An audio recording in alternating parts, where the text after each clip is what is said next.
Greetings, I got a friend here. Hello, I'll be going by Harvard during my stay. Today we will be covering survival instincts and shields, scripted this time. To summarize from last time, gods run off of power. Power runs through power cords that run adjacent to the spinal system. Cutting a power cord turns the limb to ash, and drawing all power from the body causes a fourth layer of skin to rot, causing a condition called power bleeding. If you want more info on that, power, gods, or wings and such, check out the other video in the description.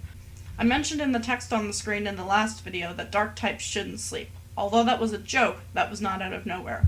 We have not covered types yet, but dark types often have sleeping troubles, anywhere from not waking up on time, having trouble falling asleep, sleepwalking, to sleep apnea are all more common with dark type gods. In a similar vein, power grade types do affect their biology, such as fire types' natural body temperature remaining higher than the average, and ice types remaining lower than the average. There are very few applications of this, noting dark types and light types being stronger depending on the time of day.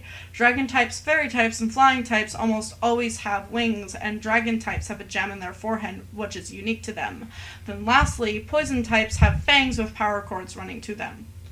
There are 25 types, and for the rest of them, their effects on the body are minimal at best, only filtering out what the body may allow us to intake to convert it into power, such as grass types being able to eat plants to convert it to power, because all other types can't eat salad. Yep, grass types can eat plants, while light and dark types can eat meat.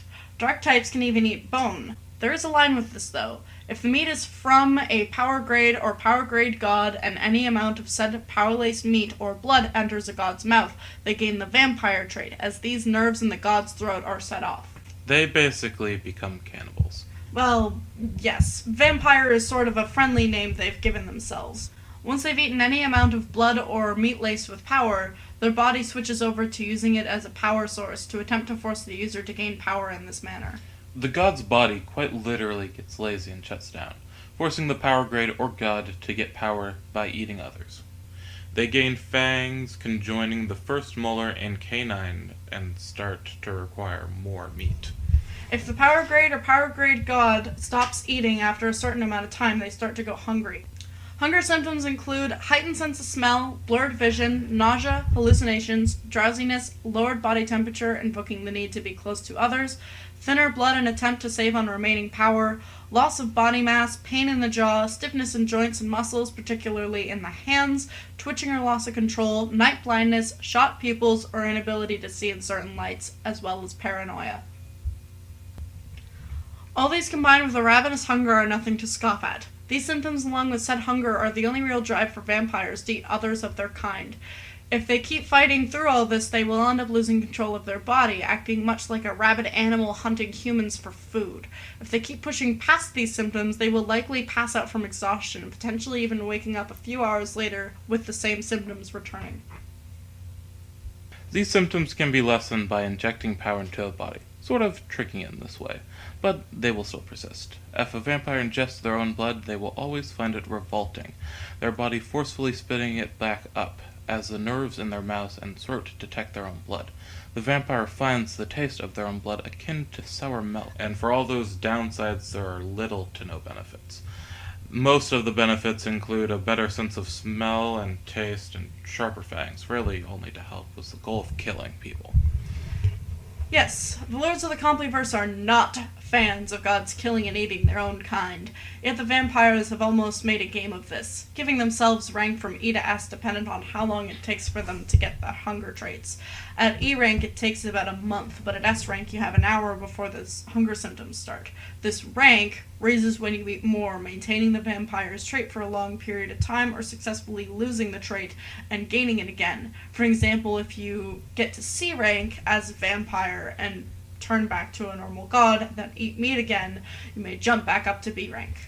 You can lose the vampire trait by not eating for a long period of time, living through the hunger effects and still not eating. Once again, the higher your rank is, the harder the task is. E ranks turn back in the matter of hours, while S ranks takes months, living through these hunger effects until it finally breaks. Once again, I want to emphasize there are pretty much no benefits from this trait. Vampires will often build their communities as they are shunned everywhere else they go for obvious reasons. You may want to be a vampire to join these communities, but otherwise the cost greatly outweighs the no-show benefits. Gods will often find themselves in space, flying to other planets. Due to this, they have a bubble of oxygen that surrounds them. This allows them to breathe and speak while in space. This also takes effect while they're underwater. Depending on your god rank, aka power level, they may be able to breathe underwater for longer. For mid-rank gods, they can survive underwater for about 100 years. This does not apply to water types, as they can breathe underwater, although space types do not gain this benefit in space. Yes, this is to discourage low-level gods from escaping the Compleverse. It would be quite the advantage. Yes, a case where the 100-year rule does not apply is if a god is afraid of water, in which case the power in the body may rush to meet the water's surface, treating it like an attack, wasting said power over nothing. Since that power is wasted, their body has either less to reserve or nothing to reserve. This is what happens with Tavin, which I can say since it's info given to both HDC and CTAS. He has a very strong fear of water, meaning if he falls in a lake, ocean, or other large body of water, his body naturally puts up a shield, wasting said power to such an extent that it knocks him out cold. Yes, using all your power knocks you out, as your body attempts to sleep to regain said energy. If a god dies, they turn to ash, and their ash attempts to relocate to a safe location. Yep, you almost never respawn where you last died. To prevent the god from getting stuck in the death loop, this is important if, say, a low-level god finds themselves on a lava planet and dies. Their ashes will move to another planet, then allow them to respawn in a safe location within the Compleverse that has been previously visited. Our last two things to cover are ghosting and shields. Let's talk about ghosting. Much lighter topic, but a harder one to explain. Ghosting is a method used by power grades and gods even at the highest level. It allows you to let physical objects pass through your body. At low levels, this is normally used to let limbs such as wings and other less normal appendages to phase through your clothing. At high levels, this includes letting blades of a sword pass through your neck without taking any damage. In fact, letting a blade pass through your neck is almost done on instinct, as a blow to the neck will almost always be fatal. Even at lower levels, this ghosting effect will attempt to save the god's life, lessening the attack as much as possible, turning a decapitating blow into nothing more than a small scratch. The last thing on the list is shields. Gods can use 4 different types of shields: Spacebound Darkbound, Time-bound Darkbound, Timebound Lightbound, Spacebound Lightbound. The Spacebound Darkbound shield, or the shield belonging to the top left portion of the type wheel, belongs to types of the mind, such as fairy, ghost, or psychic types. Thus, their shields are reflecting shields. They reflect any spell thrown at them. It's hard to put up and hard to maintain, and will not reflect physical objects or prevent people from walking through them like other shields will. Time-bound Darkbound shields belong to the top right portion of the type chart. This quadrant contains more mystical types, such as Time, Dragon, and Fossil. The shields is one of the most strongest shields you can summon. It takes the most energy and basically impossible to summon in a large dome like most other shields. This shield absorbs energies from spells, allowing spells to pass through them like a field, absorbing a small amount of energy, helping with the high casting cost. Timebound Lightbound shields are best equipped for dealing with physical damage, which makes sense as the shield belongs to the bottom right portion of the type wheel, also known as our physical attacking, rock types, and metal types. These shields block physical attacks by spreading the damage across the body. Spacebound Lightbound shields correspond with the bottom left side of the type wheel, belonging to the more caring types such as flying or fairy types. These types are known healers, so the shield reflects the god's need to protect others.